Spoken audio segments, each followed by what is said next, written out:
आप देख रहे हैं नेट्रिक न्यूज, साहस सच कहने का।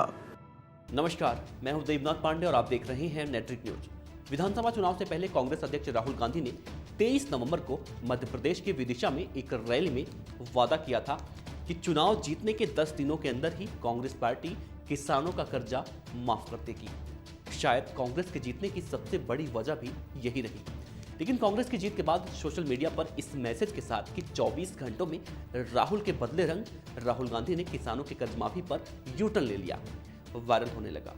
लेकिन अब यह खबर आ रही है कि राहुल गांधी के इस बयान को तोड़ मरोड़ कर पेश किया जा रहा है, जैसा कि सोशल मीडिया पर हमेशा होता रहता है। तो चलिए किसानों की कर्ज माफी पर कांग्रेस पार्टी क्या कह रही है, हम आपको बताते हैं।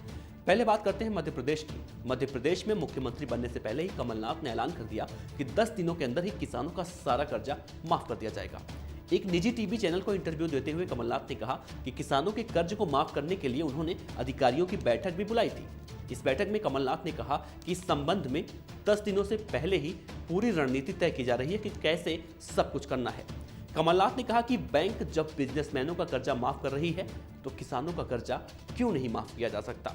आपको बता दें कि आज ही मध्य प्रदेश और छत्तीसगढ़ के नए मुख्यमंत्री शपथ लेंगे। शपथ ग्रहण समारोह में कई विपक्षी नेताओं के शिरकत करने की उम्मीद है। हालांकि राजस्थान में शपथ ग्रहण के दौरान एक ऐसा नजारा दिखाई दिया जिससे लोगों के मन में एक सवाल है, वो ये कि शपथ ग्रहण के दौरान समाजवादी पार्टी के मुखिया अखिलेश यादव और बीएसपी सुप्रीमो मायावती दिखाई नहीं दी, जो अपने आप में सवाल खड़े कर रहा है कि आखिर क्यों समर्थन देने के बाद ये दोनों नेता नहीं पहुंचे।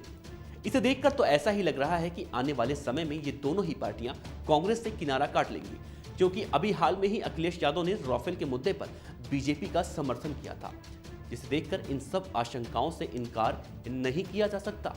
बहरहाल हम बात कर रहे हैं किसानों के कर्ज माफी के बारे में, तो उसी पर आते हैं। इसी साल किसानों के 2 बड़े आंदोलन हुए और इन्हीं 2 आंदोलनों से कांग्रेस को बहुत फायदा भी हुआ है, क्योंकि कांग्रेस ने किसानों के मुद्दे को कई राज्यों की विधानसभा में उठाया भी था। कांग्रेस ने किसानों की कर्ज माफी पर कहा था कि सरकार बनने के बाद 10 दिनों के अंदर किसानों का कर्जा माफ कर दिया जाएगा, और इसी का फायदा कांग्रेस को मिला भी। कांग्रेस ने 3 राज्यों में जीत दर्ज की। अब जीत के बाद भी कह रहे हैं कि 10 दिनों के अंदर किसानों का कर्जा माफ कर दिया जाएगा। लेकिन अब देखना यही होगा कि आने वाले समय में राहुल गांधी अपने वादों पर कितना खरा उतरते हैं। लेकिन यहाँ पर पिछले करीब 2 साल के आंकड़ों को अगर देखा जाए तो जिस भी पार्टी ने किसानों के कर्ज माफी का वादा किया है, उसी पार्टी को चुनाव में जीत मिली है। चाहे वो यूपी हो, पंजाब हो या फिर कर्नाटक, हर राज्य में उसी को जीत मिली है जिसने किसानों के लिए वादा किया। ऐसे में सवाल ये उठता है कि क्या किसानों के कर्ज माफी का वादा इन राजनीतिक पार्टियों को जीत का गारंटी देता है? अगर ऐसा है तो क्या साल 2019 के लोकसभा चुनाव में भी ये मुद्दा उतना ही जोर शोर से उठाया जाएगा? बहरहाल आप ये वीडियो फेसबुक पर देख रहे हैं तो हमारे पेज को लाइक करें, और यूट्यूब पे देख रहे हैं तो हमारे चैनल नेट्रिक न्यूज को सब्सक्राइब करें। शुक्रिया। हमारे साथ जुड़े रहने के लिए हमारे यूट्यूब चैनल को सब्सक्राइब करें, साथ ही बेल आइकन को दबाएं। नेट्रिक न्यूज की खबरें सबसे पहले देखने के लिए।